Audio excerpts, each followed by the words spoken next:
Assalamualaikum, selamat pagi. Mengejutkan, PKB dan Anies Baswedan. Ini mengejutkan, terutama mengejutkan Demokrat dan PKS. Kalau Nasdem jelas, di balik ini ada jasanya Nasdem. Lalu bisa meraih harapannya suara Nahdliyin.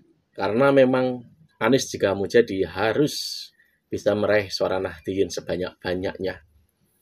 Kalau memakai cara yang kemarin, tetap akan kalah. Tapi ada tapinya. Lalu bagaimana dengan Prabowo? Nah, ini seperti bertukar tempat. Setelah beberapa gerbong dari pendukung Ganjar pindah ke Prabowo, yang di Prabowo pindah ke Anies.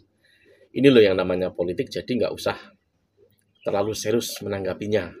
Padahal di basis akar rumput itu, antara pendukung Anies dan PKB ini seperti minyak dan air sebenarnya. Cuma kalau di atasan, yang namanya politik ya begitu. Sewaktu-waktu bisa berubah karena apa? Hanya kepentingan. Sebenarnya Nasdem itu lepas dari Jokowi, itu posisinya tuh enak. Kubunya Anies itu bisa dibilang kubu yang paling enak.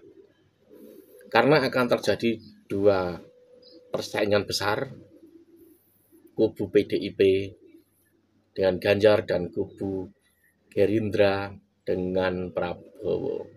Sedangkan Anies namanya kalah bersinar dengan dua orang itu. Jadi posisi yang di kubunya Anies sebenarnya enak. Nanti tinggal pilih.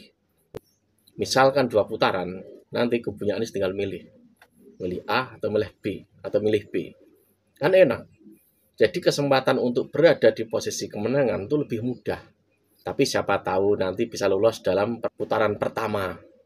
Kalau nggak bisa, nah itu dia, tinggal pilih. Pilih kanan atau pilih kiri.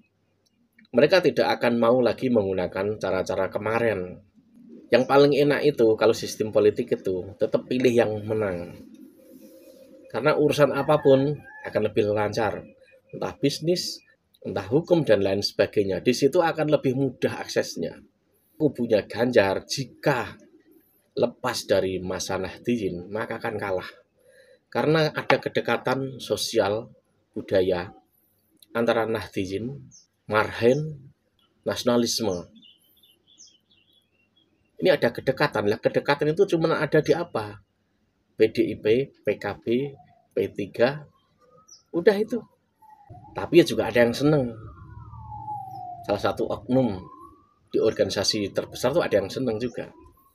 Karena posisinya sudah jelas. Misalkan nanti memang PKB keluar dari koalisinya Prabowo.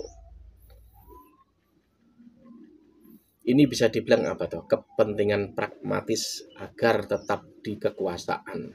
Sesungguhnya itu begitu. Ya sampai sini.